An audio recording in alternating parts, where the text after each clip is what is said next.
मी सकाळी उठलो आणि टपरी होती समोरच हॉटेलच्या. मग गेलो तिथं, चहा घे पेलो. तिथं लोक लोक अचानक आले, "अरे तुम्ही रोशन आहे ना म्हणे बिग बॉस मराठी मधले."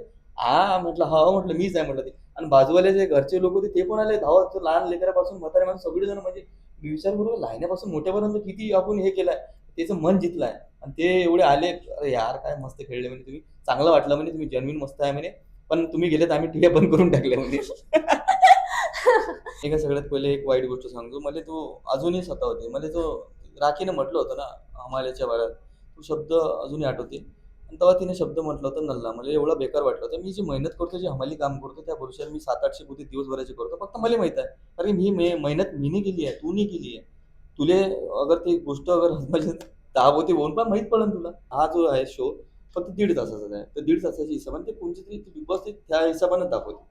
ठीक आहे, आम्हाला जेवढं दाखवलं तेवढं ठीक आहे. पण असं वाटतं की आमच्याकडे जो पब्लिक आहे ते आशा करते का दिसला पाहिजे आपल्याकडे. पण असं तर नाही आहे की मी चुपच राहणार आहे. दिवसभर मुका आहे मुद्द्यात तरी दिसणार, बोलणार, काही ते बोलते का हे चुकलं रे त्याला, असं असं वाटते का हे दाखवले पाहिजे. कारण सगळे लोक आशावर राहते. नमस्कार मंडळी, मी नेहा प्रभू तुम्हा सगळ्यांचं मनापासून स्वागत करते मीडिया टॉक मराठीवर. बिग बॉस मराठीच्या घरातून रोशन दादा आता बाहेर आलेत. कसे आहात? मस्त आहे, मी चांगला आहे. तुम्ही कसे आहे? मी पण मस्त आहे. खरं तर ना मला पहिला प्रश्न हा विचारायचा की त्या घरामध्ये जेव्हा पण कोणता पण माणूस जातो तेव्हा ना टीव्ही असतो, ना मोबाईल, ना घड्याळ, काहीच नसतं, बरोबर? सगळं वेगळं जग असतं. तर त्या जगातनं जेव्हा बाहेर आलात माणसाचं डोकं भांडावून जातं. तुमचं पण तसंच झालं का? काही जणांना फोनच कळत नाही, पासवर्डच विसरतात, काही ना घड्याळ बिळाळ काहीच समजत नाही. तुमचं काय झालं होतं? इथं तर असं वाटते, जेव्हा राहत होतो ना मी, असं वाटते बाहेरची दुनिया खतम झाली आहे. फक्त हे बिग बॉसचं घर राहिले या धर्तीवर, बाकी सगळं कुणी आहेच नाही वाटे आम्हाला. अरे आम्हीच दिसू राहिलो होतो. आणि मेन म्हणजे पहिल्या आठवड्यात असं झालं तर फोन सगळेजण मिस करू राहिले होते, पण 3-4 दिवसासाठी. नंतर सगळे बोलले होते, कारण फोन कोणाच जवळ नाही आहे. फोन कोणाच जवळ नाही, तर म्हणून सगळे विसरून गेले की इथं फोन बी चालत. आणि फोनची आदत कशी आहे, एखाद्यानं वापरला तर असं वाटतं आपणही वापरावं. पण विसरून राहिलं तर सगळे बोलले होते. आणि एवढं खतरनाक घर आहे का ते, काय आखरी लोकांचे नाही, काय घरचे लोकांचे चेहरे जे विसरून आले होते. एवढी याददाश्त कमजोर होणार त्या घरात. म्हणजे मागच्या आठवड्यात काय झालं ते आठवून नाही राहत आहे सगळं सांगू असं. पण आता हे 2 दिवस कसे गेले? म्हणजे तुम्ही एलिमिनेट होऊन जेव्हा बाहेर आलात आणि मग त्यानंतर एका आमच्या जगात आलात, त्यावेळेला तुमचं काय झालं नक्की? तो रिएक्शन एवढा खतरनाक होता. मी जेव्हा डोळ्यावर पट्टी होती आणि मी गाडीत बसू राहिलो, म्हणजे पहिला पाऊल तो निघाला असा घराच्या बाहेर. महसूस केलं की रेती लागली, पाहिली माती लागली. आणि दुसरी म्हणजे गोष्ट, मी गाडीत बसलो, एवढ्या दिवसात गाडी भेटली, गाडीचं फाटक दिसलं, असं उघडून राहिलो, सीट दिसली, बसून राहिलो त्याच्यावर, महसूस केलं. आणि तिसरी गोष्ट म्हणजे हे ऊन. ऊन दिसायचे ना, दिवस कोणता आहे रात्र कोणता समजच नाही आम्हाला, टायमिंग काही समजच नाही. तरी ऊन परसे गेली ना, ऊन आहे आता, चटका बसू राहिला हाताले. तर मग ती, आणि हे चौथी गोष्ट एक म्हणजे टाइम टाइम माहित नव्हता. सगळ्यात पहिले व्हॅनिटी व्हॅन मध्ये गेलो, पट्टी खोलली आणि ताईला विचारलं. मी म्हटलं, ताई आता किती वाजले? तर त्या ताई म्हणे गेस करा म्हणे किती वाजले असेल. मी असं बाहेर महसूस केली होती, डोळ्याला तर पट्टी होती, माहित नव्हतं म्हणजे ऊन कशी पडू राहिली, पण महसूस केली होती आता हे संध्याकाळची ऊन आहे. तर त्या टाइमला मी गेस केलं तर 5:30 वाजले म्हटलं. हो म्हणे 5:30च वाजले म्हणे. म्हणजे अंदाज किती बरोबर अंदाज निघाला. बरोबर होता, प्रॉपर निघाला होता अंदाज. बरं, त्या सगळ्या घरामध्ये ना एक तुमचा जेवढाही प्रवास पाहिला, म्हणजे पहिल्या दिवशी लोक जेव्हा एकमेकांची ओळख करून देत होते त्यावेळेला पण जेव्हा सोनाली बद्दल बोलायचं होतं तेव्हा तुम्ही म्हणला होता ती ताई ना, म्हणजे सोनाली सारख्या एखाद्या हॉट मुलीकडे बघून पण तुम्ही तिला ताई म्हणले होते. त्याच्यानंतर जेव्हा पण एक मस्करी झाली होती आपल्या टोळीमध्ये तेव्हा पण तुम्ही बोलले की बाहेर वहिनी आहेत तर तुम्हाला चालणार नाही अशी मस्करी केली ना, किंवा तुम्ही ना नेहमी डिग्निटी जपली आपलं जे होतं ते. किंवा जेव्हा जमिनीवर झोपायची वेळ आली तुम्ही सरळ म्हणालात की आम्हाला सवय आहे जमिनीवर झोपायची, आम्हाला काय त्याच्यात नवल नाही वाटत, आपण तेच करत आलं. तर मला म्हणून तुम्हाला विचारायचं की त्या घरात पण तुम्ही जसं बाहेर होतात तसं राहिला तुम्ही, तुमच्यासाठी ती ऍडजस्टमेंट नव्हती जेव्हा जमिनीवर कोणते लक्झरी प्रोडक्ट नव्हते माझ्यासाठी, सगळे जे होते ना ते माझ्यासाठी लक्झरी होती. एक्झॅक्ट मला तेच विचारायचंय की आता ज्या वेळेला तुम्ही त्या घरात गेलात तेव्हा तुमच्यासाठी ना तिथे जे ब्रॉन्झ रेशन कार्ड होतं ते तुमच्यासाठी साधारण लक्झरी होतं. तर त्या घरात जेव्हा तुम्ही आता बाहेर आलाय त्यावेळेला सवय लागली असेल ना एसीची किंवा या सगळ्या गोष्टीची, तर तुम्हाला असं वाटतं का की आपल्याला बाबा कठीण जाईल? 2 दिवस मला असं भारी गेलं होतं. मी जसं बाहेर आलो ना, तर थोडं उन्हीत, आता 15 दिवस होतो ते एसी मध्येच होतो, थंडी लागे, ऊन नव्हती. तर मला असं डोळे भारी गेले, शरीर भारी होत गेलं, पण आता नॉर्मल वाटू राहिलं मला, आता काही वाटत नाही मला. पण त्या घरामधनं आता जेव्हा तुम्ही बाहेर आलात खूप म्हणतो ना यशाच्या एका उंच शिखरावर जाऊन कुठेतरी पोहोचलात. आधी तुम्ही फेमस होतात पण आता एवढा शो केल्यानंतर तर ऑफकोर्स तुमचं फॅन फॉलोविंग आणखीन वाढलं, लोकांचं प्रेम वाढलं, नवीन संधी येणार. आम्हाला माहित नाही तुम्हाला आणखीन रियालिटी शो मिळतील, सिरियल मिळेल, चित्रपट माहित नाही, कारण की बिग बॉसच्या घरात जाऊन आला माणूस की त्याचं लाईफ चमकतच चमकतं. तर तुम्ही काय ठरवलंय की याच्यानंतर तुम्ही जी कामं आधीपासून करत होतात कष्टाची कामं तीच पुढे कंटिन्यू करणार, तीच जपत पुढे जाणार, की इथे पण आता नवीन या इंडस्ट्रीमध्ये जाणार, काय विचार आहे? मी हे का पहिली गोष्ट तर मी ह्या कामाला विसरणार नाही, कारण ह्या मला कामानं एक वेगळी ओळख दिलेली आहे. हे काम नसतं आणि हे जिम नसतं केलं तर मी आज बिग बॉस मराठीच्या घरात नसतो. मी तिथं कामच करत राहिलो असतो. आणि आता मी आतापर्यंत काम लय केलं मी, लय म्हणजे खतरनाक मेहनत केलेली आहे. पण मी म्हणतो आता याच्यापुढची मी संधी जे बिग बॉस मराठीच्या घरात मध्ये जे भेटली आता माझी जे वेगळी पर्सनॅलिटी बनवलेली आहे, तर मला खरंच कोणते शो भेटलं तर मी सोडणार नाही. हर शोमध्ये जाणार. नाटक असो, काही असो किंवा कोणता रियालिटी शो अजून कोणता असो, त्या शोमध्ये सोडणार नाही, मी जाणार आहे. बरं, जेव्हा तुम्ही घरात होतात ना तेव्हा आम्ही तुमच्या सोशल मीडियावर पाहिलं की जेव्हा तुम्ही घरात खचलेलात तेव्हा तिकडे वहिनींना पण रडायला येत होतं टीव्हीवरती म्हणजे बघून, हो. असं मोबाईलवर बघून त्या रडत होत्या. हो. तर तुम्ही तर मिस केलंच असणार, पण आता तो एक क्षण आहे जेव्हा तुम्ही म्हणजे त्यांना जाऊन आता भेटणार, तर तुम्हाला काय वाटतं की त्याच्यासाठी किती एक्साइटेड आहात तुम्ही? तुमचं फोनवर बोलणं झालं का घरी, आजचीच किंवा गोष्ट लेकरं आहेत घरी तर काय? अरे आजचीच गोष्ट आहे. काल मी फोनवर बोललो त्याच्यासंग. पहिले तर मी अकाउंट चेक केलं. मी म्हणजे जे वहिनीचं अकाउंट आहे ना तुझं, त्याचे चेक केलं मी. त्याच्यात मी सगळ्यात पहिले पाहिले की म्हणजे राशी, गौरी आणि छोटू आणि शिवा हे कसे दिसू राहिले? काही चेंज झाले का ह्याच्यात? तर मला दोघीत तर चेंज नाही वाटलं, पण पोरगा आहे ना माझ्या, तो तेव्हा आलो होतो मी 7 महिन्याचा. आता 9व्या महिन्याला आहे चालू केली. तर तो खूप वाढला आणि तो म्हणजे उभा होते, थोडा म्हणजे वेगळे झाला तो. आतापर्यंत 2 महिन्यात, 1.5 महिन्यात जेव्हा चेंज झाला म्हटलं गडी, तर माझ्यासाठी ते नवीन होतं. आणि नंतर मी ते कालच निघाले गावावरून. म्हणजे मी त्याला जसं माहीत पडलं होतं. आणि आज सकाळी मी झोपलोच होतो. तर माझ्या बाजूला मी पाहून राहिलो, माझ्या पोरगा शिवा असा पडलेला आणि झोपीत होतो मी. आणि यार कोणतं तरी पोरगं लढू राहिला. मला वाटलं स्वप्न पाहून राहिलं काय. नंतर हे सगळे "अरे तुम्ही कसे आले?" सकाळी सकाळी आले सगळेजण. सरप्राईज भेटलं मला. बरं, आता हे विचार आवडेल की जेव्हा तुमचं इविक्शन झालं बाहेर, सगळ्या प्रेक्षकांमध्ये एक प्रतिक्रिया कॉमन दिसली, ती म्हणजे चांगल्या माणसाला आणि जो प्रामाणिक माणूस असतो किंवा ज्याला छलकपट जमत नाही अशी माणसं त्या घरात टिकत नाही.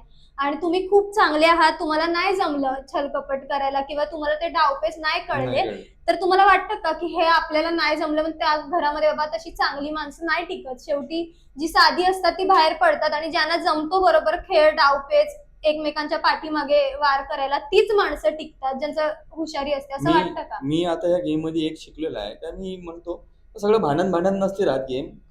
लोकांना नाही काय पर्सनॅलिटी बी आवडते. रिअल पर्सनॅलिटी कुणाची राव, तर तो दिसला पाहिजे. जशी माझी पर्सनॅलिटी लोकांना आवडली एकदम. का भाई हा बाहेर बी पोरगा सेम आहे आणि इकडे बी अंदर सेम आहे. हालाकी मी दिसू का नाही दिसू, थोडीशी झलक बी दिसली तर माझ्याकडे लोक खुश होऊन अरे रोशन दिसला. आता बिग बॉसच्या घरात नाही का 24 तास आम्ही ऍक्टिव्ह राहतो. तर कुठं ना कुठं आम्ही काम करत राहतो, कुठं ना कुठं शब्द बोलत राहतो, कुठं ना कुठं काही ना काही चालूच राहते आमचं. पण हा जो आहे शो फक्त 1.5 तासाचा आहे. तर 1.5 तासाच्या हिशोबाने ते कोणती तरी बिग बॉस त्या हिशोबाने दाखवते. ठीक आहे, आम्हाला जेवढं दाखवलं तेवढं ठीक आहे. पण असं वाटतं की आमच्याकडे जो पब्लिक आहे ते आशा करते का दिसला पाहिजे आपल्याकडे. आणि असं तर नाही आहे की मी चूपच राहणार आहे, दिवसभर मुका राहणार आहे. काही ना काही चालूच राहते. आमचे जे काही फ्रेंड आहे, काहीतरी आहे, कुठेतरी मुद्द्यात तरी दिसणार, बोलणार, काहीतरी बोलते का हे चुकलं रे त्याला, असं असं वाटते का हे दाखवले पाहिजे. कारण की सगळे लोक आशेवर राहते. बरोबर. आणि बाकी काही नाही, हेच एवढं बोलतो.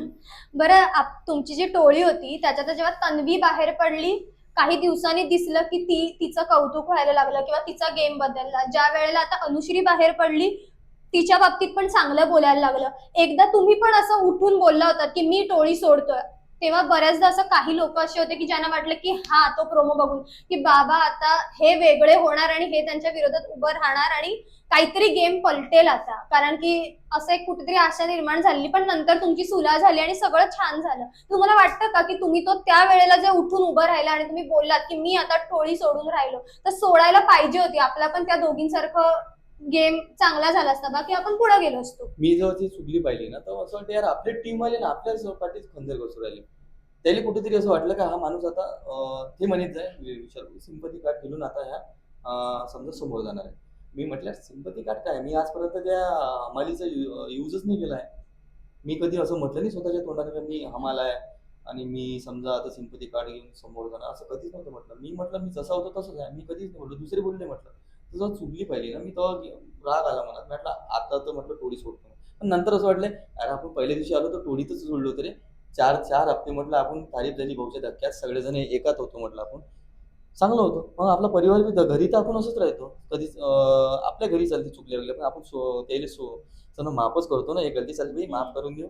तर मी तेच केलं, त्याची गलती एक माफ केली. म्हटलं ह्या आखरीच्या ना याच्या बाद अगर घडले, माझ्यासंग अगर मन तोडलं, तुम्ही मला फायदा उचलला, तर मी तुम्हाला माफ नाही करणार. मी थोडी सोडून देणार. ही गलती माफ केली मी त्याची. जे की मला असं वाटलं खरंच माफ करायला पाहिजे. बरोबर. बरं 50 दिवसांचा साधारण प्रवास झालाय. तर जेव्हा पण आता आठवाल हा सगळा प्रवास, तर कुठली कुठली अशी वाक्य असतील, सेंटेन्स किंवा काय म्हणतो आपण मनाला लागलेली, तर कुठलं वाक्य की जे मनाला लागले वाईट म्हणून एक म्हणतो ना की दुखरा कोपरा आहे, तिथे ते नाही विसरू शकत. भले वेळ लागेल पण हे नाही विसरू शकत. असं कुठलं वाक्य आणि कुठला असा क्षण आहे जो आयुष्यभर जपायला आवडेल, की हा बाबा चांगला क्षण आहे, मला आठवायला आवडेल? मला नाही का सगळ्यात पहिले एक वाईट गोष्ट सांगतो. मला तो अजूनही सतावते. मला जो राखीनं म्हटलं होतं ना, हमाल्याच्या वाऱ्यात, तो शब्द अजूनही आठवते. आणि तेव्हा तिने शब्द म्हटला होता नल्ला. मला एवढा बेकार वाटलं होतं. मी जी मेहनत करतो, जी हमाली काम करतो, त्या भरोश्यावर मी 700-800 पोते दिवसभराचे करतो. फक्त मला माहीत आहे. कारण ही मेहनत मीनी केली आहे, तू नाही केली आहे. तुले अगर ती गोष्ट अगर म्हणजे 10 पोते होऊन पण माहीत पडेल तुला. पण मी हे 15-16 वर्ष मेहनत करत होतो. अचानक म्हणून मला नल्ला गेल्यावर मला एवढं रुतली ती गोष्ट, का मी त्या कॅप्टन्सीच्या उमेदवारीच्या अगदी एकदम सज्ञात होते त्यावेळेस. मी विचार नव्हतो करत का मला कॅप्टन बनायचंच नाही म्हटलं. मी म्हटलं मग डोक्यात एकदम वाईट विचार आले होते. मी म्हटलं असं अचानक कसं म्हणू शकते यार कोणाच्या बऱ्यात. मला एवढी गोष्ट रोतली होती आणि नंतर तिने म्हटलं होतं आणि 2-2 गोष्टी झाल्या होत्या. म्हटलं त्या जागी दुसरा कोण राहिला असता तर फोडला असता म्हटलं आज पोरगा असता तर. पण तू पोरगी आहे, तू इज्जत करतो आणि तू या तोंडातून असं घाण शब्द काढू नको. अरे माझ्या तर काढूच नको म्हटलं. कारण मी हे जी गोष्ट केली आहे फक्त मला माहीत आहे. माझ्या परिवाराला माहीत आहे म्हटलं, फॉलोअरला माहीत आहे. काय करते यार दिवस रात्र एक मेहनत करू राहिला. आणि तुम्ही अचानक येऊन मग कुणाला बी काही बोलून जाता कारण की तुम्ही तुमच्या तोंडातून घाण शब्द पडते पण आमच्या सगळ्याला भारी वाटते ना ते. तुम्ही बोलून देता पण आम्हाला भारी वाटते ते. आणि ते खरंच मला ते शब्द रुतले होते. ते बी त्याच्यानंतर काही दिवसाच्या नंतर तिला असं वाटलं खरंच हा रिअल आहे आणि हा जेन्युइन आहे. आणि जेव्हा ती स्टोरी ऐकली, जेव्हा मी बाबासंग फोनवर बोललो होतो, तेव्हा ऐकलं तर तिच्या डोळ्यात पाणी आलं होतं. तिला असं वाटलं का नाही आपण गलत माणसाले हे गलत बोललो. सही माणसाला गलत बोललो.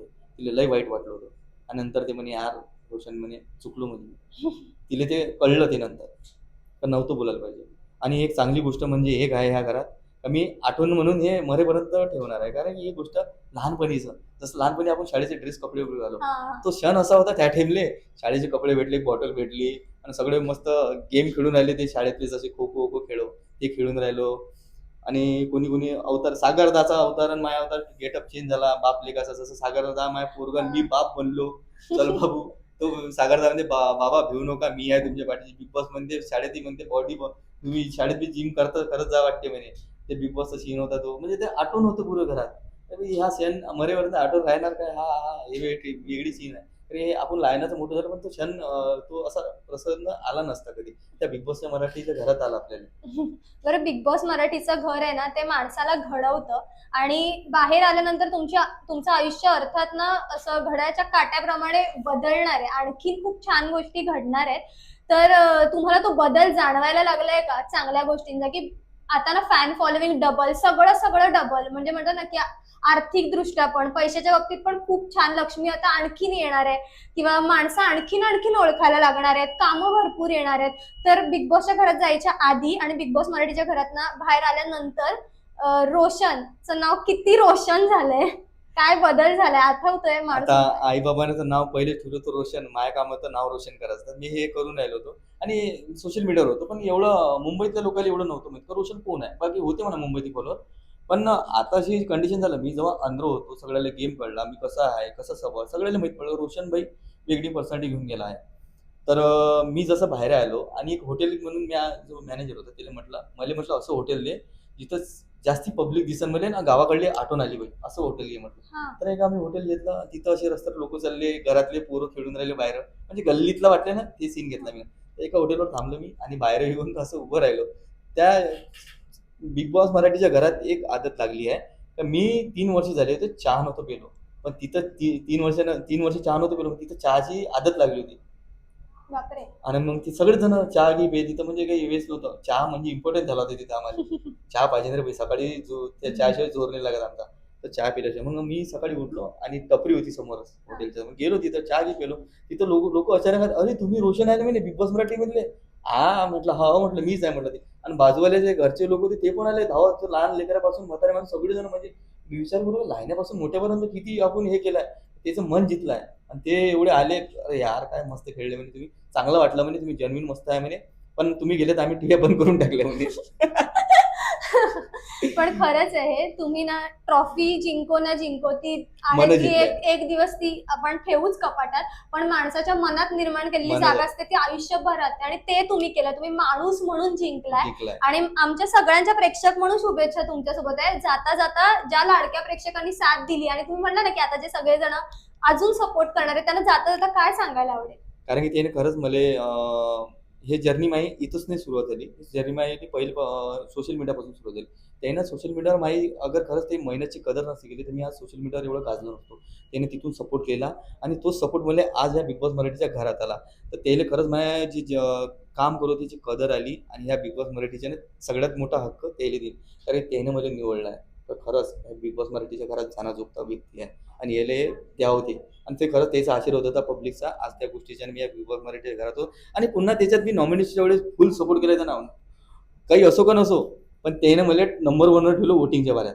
तर आखरीपर्यंत नंबर वोटिंगवर ठेवलं. तुमचा यार सपोर्ट फुल होता. मला आखरीपर्यंत समजलं, मी घराच्या बाहेर आलो. असाच सपोर्ट राहू द्या, तुमचा भरोसा कधी तोडणार नाही मी.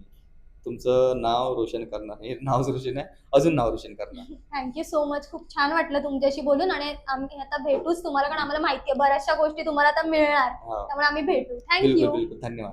धन्यवाद.